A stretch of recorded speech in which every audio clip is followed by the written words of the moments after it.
में और भी भयानक हो सकती है। लेकिन इस बीच तेल की हम बात कर रहे हैं और तेल से जुड़ी इससे में बड़ी खबर है और बड़ी खबर यह है कि ईरान के खर्ग आइलैंड पे अमेरिका ने बहुत बड़ा हमला कर दिया है। ईरान के खर्ग आइलैंड पर अमेरिका का यह बड़ा हमला, ईरान के कच्चे तेल का 90% निर्यात खर्ग आइलैंड से ही होता है। इसलिए मैं जिक्र कर रहा था कि मेजर गौरव आर्य ने बात की कि तेल की कीमत की बात नहीं है, तेल की कीमत आने वाले दिनों में बढ़ सकती है। लेकिन इस बीच बहुत बड़ी खबर है ये, और खबर इसलिए है क्योंकि ईरान के खर्ग आइलैंड के ऊपर नजर पिछले कुछ दिनों से बनी हुई थी और इस बीच अमेरिका ने खर्ग आइलैंड के ऊपर टारगेट कर दिया है तेल का 90% निर्यात। मैं तेल के ऊपर फोकस कर रहा हूं। मेजर गौरव आर्य तेल का जिक्र कर रहे थे कि तेल का प्राइस बढ़ सकता है, लेकिन इस बीच अब जंग का मैदान ये खर्ग आइलैंड बनता हुआ नजर आ रहा है और खर्ग आइलैंड के ऊपर अमेरिका ने अपना ऑपरेशन लॉन्च कर दिया है। ये कितना बड़ा हमला और कितना बड़ी तबाही वहां पर कर सकता है देखना होगा। लेकिन आप लाइफलाइन कहिए, आप ईरान की लाइफलाइन कहिए इस जगह को, इस द्वीप को, या फिर आप कहिए कि आर्थिक तौर के ऊपर अगर ईरान इस समय कहीं भी स्टैंड कर रहा है तो उसमें एक बड़ी वजह ये आइलैंड है और ये खर्ग आइलैंड है और ये खर्ग आइलैंड के ऊपर ये टारगेट किया गया है। ईरान के ऊपर ये बहुत बड़ा हमला है। एक तरफ समय दिया गया अमेरिका की तरफ से और दूसरी तरफ अटैक कर भी दिया गया है, ये मोर्चा खोल दिया गया है। और आपको ये भी बता दूं कि ये सबसे बड़ा तेल टर्मिनल है ईरान का। ये लाइफलाइन आर्थिक तौर के ऊपर कमर तोड़ देगा अगर खर्ग आइलैंड के ऊपर कोई दिक्कत होती है।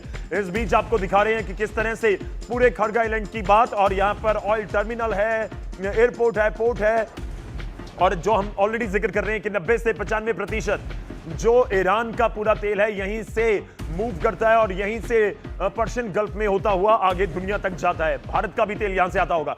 चलिए रुक करते हैं बड़ी खबर के ऊपर। इस समय हमारे सहयोगी जुड़ रहे हैं हमारे साथ, रिफत अब्दुल्ला। रिफत, क्या कुछ आपके पास जानकारी खर्ग आइलैंड को लेकर?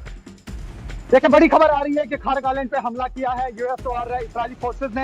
हालांकि अभी डिटेल्स जो है डेवलप हो रही है, लेकिन मैं आपको बता दूं खर्ग आइलैंड जो है वो ईरान की लाइफलाइन समझी जाती है। 90% जो तेल एक्सपोर्ट होता है ईरान का वो इसी खर्ग आइलैंड से होता है। और अभी जिस तरीके से डोनाल्ड ट्रंप ने धमकी दी थी कि वो अटैक्स करेंगे एनर्जी सेक्टर पे, तो फिर शुरुआत हुई है और लगातार जो है दबाव बनाने की कोशिश कर रहा है डोनाल्ड ट्रंप ईरान पे। और अभी जिस तरीके की खबर आ रही है उसके मुताबिक खर्ग आइलैंड पे हमला हुआ है। अभी डिटेल्स बाकी इमर्ज होंगी, लेकिन ये एक बड़ा हमला हो सकता है। जिस तरीके से डोनाल्ड ट्रंप ने धमकी दी थी कि वो पावर प्लांट को टारगेट करेंगे, ब्रिजेस को और एनर्जी सेक्टर को, क्योंकि खर्ग के बारे में बता दूं तकरीबन 30 मिलियन बैरल की कैपेसिटी वहां पर है और बहुत बड़े बड़े शिप जो है वहां पे रुक पाते हैं, क्योंकि वहां पे बहुत ही डीप है ये सी जहां पे बड़े शिप आ पाते हैं। ये पूरे मिडिल ईस्ट में सबसे बड़ा आइलैंड समझा जाता है जहां पर ये तेल का जो है एक्सपोर्ट हो जाता है, या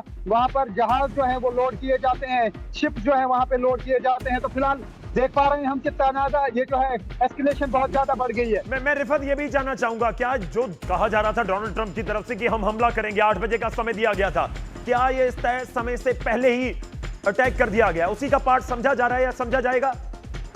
देखिए, डोनाल्ड ट्रंप पे कोई भरोसा नहीं कब क्या करेंगे। उन्होंने धमकी दी थी और कहा था कि 10 दिन का टाइम दिया था, लेकिन वो टाइम चला गया और अब देख लेंगे कि ईरान को स्टोन एज में लेके जाएंगे, वहां के पावर प्रोजेक्ट तबाह करेंगे, वहां के जो भी इंफ्रास्ट्रक्चर है उसको तबाह करेंगे। स्टोन एज का मतलब ये है कि जो पुराने जमाने के हालात हैं वहां तक लेके जाएंगे, जो भी वहां पे इंपॉर्टेंट इंफ्रास्ट्रक्चर है उसको तबाह कर देंगे। लेकिन ईरान जो है वो भी लगातार मुकाबला कर रहा है। अभी यहाँ इसराइल में जोरदार हमले हुए, यहाँ पे भी कई जगहों पे नुकसान हुआ।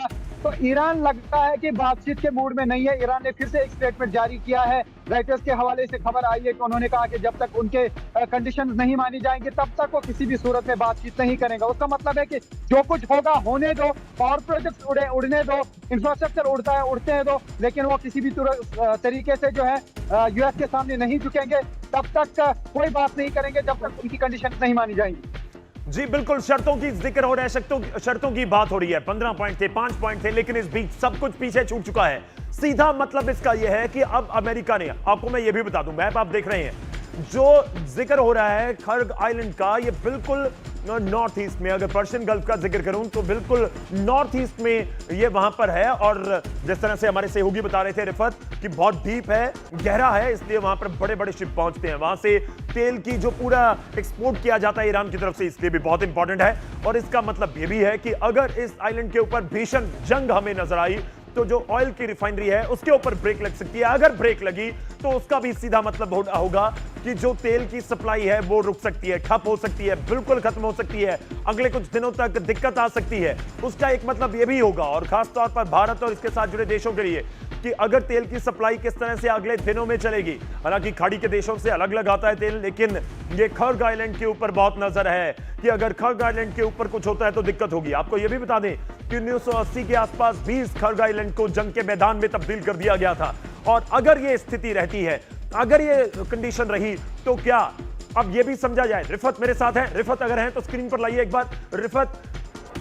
रिफत का मैं एक बार फिर से रुख करता हूं। रिफत, एक तरफ हॉर्मुज को ब्लॉक किया गया है, क्या हॉर्मुज की नब्ज, ईरान की नब्ज ये खर्ग आइलैंड हो सकती है कि अगर हॉर्मुज खुलवाना है तो आप खर्ग आइलैंड के ऊपर थोड़ा कब्जा कीजिए, कंट्रोल कीजिए, यहां पर कंट्रोल, वहां पर ईरान का कंट्रोल लूज कर देगा।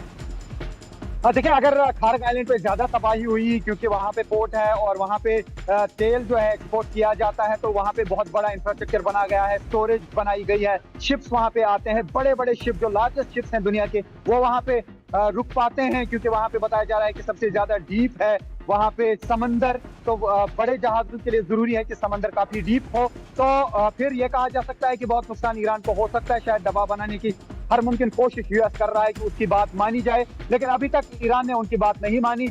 लगातार वो नुकसान का खमियाजा भुगत रहे हैं, लेकिन ये कहा जा सकता है ईरान झुक नहीं रहा है, ईरान अमेरिका की बात नहीं सुन रहा है। बार बार जो है डिफरेंट तरीके के स्टेटमेंट डोनाल्ड ट्रंप दे रहा है, लेकिन लगता है कि ईरान पे उसका असर नहीं हो रहा है। ईरान की तरफ से, ईरान के पास जितनी ताकत है वो पूरी ताकत लगा रहे हैं, चाहे वो इसराइल में अटैक करने के लिए या फिर जहां पे भी मिडिल ईस्ट में या वेस्ट एशिया में यूएस फोर्सेस की बेसिस हैं, उनको हमला करने की कोशिश की जा रही है। जो भी उन कंट्रीज के बड़े इंपॉर्टेंट प्रोजेक्ट्स हैं उन पे हमले किए जा रहे हैं। तो उसका मतलब है कि ईरान के पास अभी जितनी भी शक्ति है उसका वो इस्तेमाल करना चाहते हैं। अभी भी उनके पास स्टॉक पाइल बहुत है, जिस तरीके से वो एक के बाद एक हमले कर रहे हैं। सैकड़ों हजारों की तादाद में अभी तक उन्होंने मिसाइल इस्तेमाल किए, बैलिस्टिक मिसाइल, और कुछ वॉरहेड ऐसे भी हैं जिसमें क्लस्टर बॉम्ब होते हैं। क्लस्टर बॉम्ब की वजह से बिल्कुल रिफत, ये बहुत बड़ी खबर है, उसके ऊपर हम बात कर रहे हैं। एक बड़ी खबर इस समय जो मैं बात कर रहा हूं, मैं मेजर गौरवारे का रुख करूंगा, लेकिन उससे पहले आपको मैप के जरिए दिखाते हैं कि किस तरह से वो बहुत बड़ी खबर है। मैप का मैं रुख करूंगा, लेकिन उससे पहले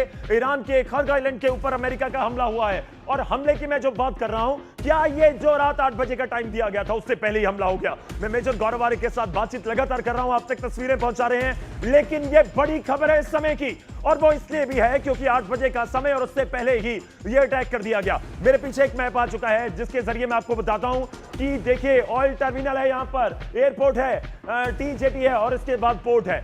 सवाल यह है कि अगर ये पूरा टारगेट कर लिया जाता है, अगर ये पूरा टारगेट कर लिया जाता है तो फिर क्या होगा। और इस बीच कुछ तस्वीरें भी आपकी स्क्रीन के ऊपर, जो खर्ग आइलैंड के ऊपर अटैक हुआ है उसकी तस्वीरें भी सामने आ चुकी हैं। ये इस समय जंग के मैदान से बहुत बड़ी खबर है, जो अमेरिका की तरफ से चेतावनी, धमकी, हमले की बात, समय, स्थान, तारीख, सब कुछ का जिक्र किया गया था। 8 अभी बजने हैं। 8 कब बजेंगे? 8 बजेंगे भारतीय समय अनुसार कल सुबह 5:30 बजे, लेकिन उससे पहले ही अटैक हो चुका है, और उससे पहले ही ये तस्वीरें सामने आ चुकी हैं, जिसमें साफ तौर पर तस्वीर हम देख सकते हैं कि धुएं के गुबार, ये खर्ग आइलैंड से तस्वीरें हैं जो जानकारी हमें मिल रही है। और इसमें आपको यह भी बता दें कि खर्ग आइलैंड के ऊपर जो तेल की बात है, टर्मिनल की बात है, एयरपोर्ट की बात है, पोर्ट की बात है, उस सब में एक बात यह भी है कि तेल की लाइफलाइन है। उसमें सब ये एक बात यह भी है कि ईरान की ये आर्थिक लाइफलाइन है, ये जीवन रेखा है आर्थिक तौर के ऊपर। अगर मैं बात करूं ईरान की, अगर इसको बिल्कुल डैमेज करता है अमेरिका, तो यहां पर भीषण जंग दिखेगी। आप ये भी कहिए कि ईरान को ये चीज पता है कि 90 से 95% तो तेल यहीं से आ रहा है और यहीं से पैसा है, जंग उसी से लड़ी जा रही है। तो अमेरिका के इस हमले का जवाब देने के लिए आप कह सकते हैं कि बिल्कुल तैयारी पहले की गई होगी ईरान की तरफ से भी।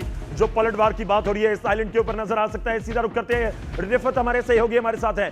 रिफत, बताइए क्या कुछ जानकारी, क्योंकि ईरान लगातार कह रहा है कि हम तैयार हैं, पलटवार करेंगे, करारा जवाब मिलेगा, तो खर्ग आइलैंड के ऊपर स्थिति क्या है? रिफत, देखिए, हकीकत यह भी है कि यूएस फोर्सेस और इजरायली फोर्सेस जो है लगातार कोशिश कर रहे हैं ईरान को नुकसान पहुंचाने की। वहां पे यूनिवर्सिटी पे हमला किया गया, मेडिकल कॉलेज पे हमला किया, ब्रिज पे हमला किया गया, पावर प्लांट को तबाह करने की कोशिश की गई, एनर्जी सेक्टर को निशाना बनाया गया। और अब जिस तरीके से डोनाल्ड ट्रंप ने साफ कर दिया है कि जहां पे भी उनको लगे कि कोई अच्छा इंफ्रास्ट्रक्चर है ईरान में, उसको वो तबाह करेंगे। लेकिन उसके बावजूद भी अभी तक कोई भी ऐसा स्टेटमेंट ईरान की तरफ से नहीं आया है कि वो ये कहेंगे कि उनको मंजूर है सारी शर्तें डोनाल्ड ट्रंप की और वो बातचीत के लिए तैयार होंगे। लेकिन उन्होंने साफ कर दिया है कि जो उनके 5 पॉइंट है, जब तक उन पे बात नहीं होगी तब तक वो टेबल पे नहीं आएंगे। हालांकि बैक चैनल्स पे कोशिश की गई थी, हमने देखा कि कतर और पाकिस्तान के दरमियान भी बात हुई थी और ये समझा जा रहा था कि पाकिस्तान मीडिएटर का रोल अदा करेगा, लेकिन ऐसा लगता है कि वो फार्मूला भी कहीं पर काम नहीं आया, ऐसा नहीं हो पाया, क्योंकि ईरान एडमेंट है। ईरान का ये कहना है कि जब तक ऐसी गारंटीज नहीं दी जाएंगी जो वो चाहते हैं तब तक वो बातचीत नहीं करेंगे, तब तक जंग नहीं रुकेगी। हालांकि स्ट्रेट ऑफ हार्मोज जो है वही ज्यादा फोकस में वो है। एक बड़ी खबर आ रही है, उसका रुख करता हूं, मैं आपके पास वापस आऊंगा रिफत। इस समय बड़ी खबर है, रेल सेवाएं इराक में रोक दी गई हैं, ईरान में रोक दी गई हैं, बिल्कुल रेल सेवाएं रोक दी गई हैं, पूरे रेलवे नेटवर्क को इस समय बंद कर दिया गया है। तो इस समय ईरान में हलचल जबरदस्त तरीके से अमेरिका के हमले के बीच नजर आ रही है। जी हां, ईरान में इस समय रेल सेवाएं रोक दी गई हैं, यानी कि पूरे देश में जहां जहां ट्रेन है वहीं पर रुक गई, और वो ट्रेनें आगे तब तक नहीं बढ़ेंगी जब तक अगले आदेश नहीं आएंगे। इसका एक मतलब यह भी है कि जो अटैक संभावी हमला कहा जा रहा था और उसकी वजह से ही ये एक बड़ा फैसला लिया गया है। ईरान ने खार्ग आइलैंड के ऊपर हमला किया है, ईरान के खार्ग आइलैंड के ऊपर हमला हुआ है। अमेरिका की ईरान पर ये एयर स्ट्राइक है जो मैं जानना चाह रहा था। रिफत, आपके पास आ रहा हूं, आपके पास वापस आ रहा हूं, कुछ ही पलों में और जानकारी लूंगा। इस समय हमारे पास जो दो बड़ी जानकारियां हैं, दो बड़ी जानकारियों में जानकारी नंबर 1 कि ईरान के ऊपर एयर स्ट्राइक की गई है, अमेरिका की ओर से एयर स्ट्राइक कर दी गई है और वो एयर स्ट्राइक हुई है खार्ग आइलैंड के ऊपर, खार्ग आइलैंड के ऊपर एयर स्ट्राइक की गई है। और दूसरी बड़ी खबर इस समय बता रहा हूं आपको कि इस हमले के कुछ ही मिनटों में ईरान में पूरे रेलवे नेटवर्क को बंद कर दिया गया है। इससे पहले इजराइल की तरफ से ईरान के लोगों को कहा गया था कि आप ट्रेन में सफर मत कीजिएगा रात को 11:30 बजे तक। तो उससे पहले ही ईरान ने अपनी सारी रेलवे लाइन को बंद कर दिया है, सभी ट्रेन को बंद कर दिया है। तो वो दो बड़ी खबरें इस समय ईरान से हमारे पास न्यूज़ 18 इंडिया के ऊपर, दो बड़ी एक्सक्लूसिव खबरें। एक खबर जिसमें आपको धुएं के गुबार नजर आ रहे हैं, हमले की शुरुआत हो चुकी है, अमेरिका की तरफ से अटैक कर दिया गया है। दूसरी खबर ईरान की तरफ से, आप कहिए कि ईरान की तरफ से इस हमले से निपटने के लिए अगला प्लान एक्शन तैयार कर दिया गया और उसको एक तरह से इंप्लीमेंट कर दिया गया है। और काबिल गौर ये भी है